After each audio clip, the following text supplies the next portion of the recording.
మెదక్ జిల్లా కొల్చారం మండలంలో 21 గ్రామ పంచాయతీలకు గాను 3 గ్రామ పంచాయతీలకు ఎన్నికగా 18 గ్రామ పంచాయతీ సర్పంచ్లకు ఎన్నికల నిర్వహిస్తున్నట్లు ఎంపీడీఓ రఫీకున్నీసా బేగం మంగళవారం ఉదయం తెలిపారు.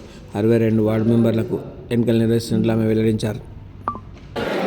మూడవ విడత గ్రామ పంచాయతీ రెండవ సాధారణ గ్రామ పంచాయతీ ఎన్నికలు 2025 కొల్చారం మండలం ఇక్కడ డిస్ట్రిబ్యూషన్ సెంటర్ నిర్వహించడం జరిగింది.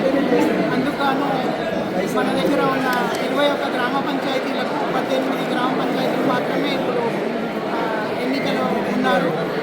3 గ్రామ పంచాయతీలు మాత్రం యునానిమస్గా ఎన్నికైనారు కాబట్టి 18 వాటికి మనం ఎన్నికలు నిర్వహిస్తున్నాము. వాటికి సంబంధించిన పీఓలు ఓపీఓలు మనకు ఎంతమంది అయితే అలాట్ అయినారో వాళ్ళందరూ హాజరై వాళ్ళ మెటీరియల్ తీసుకొని 12:30 వరకు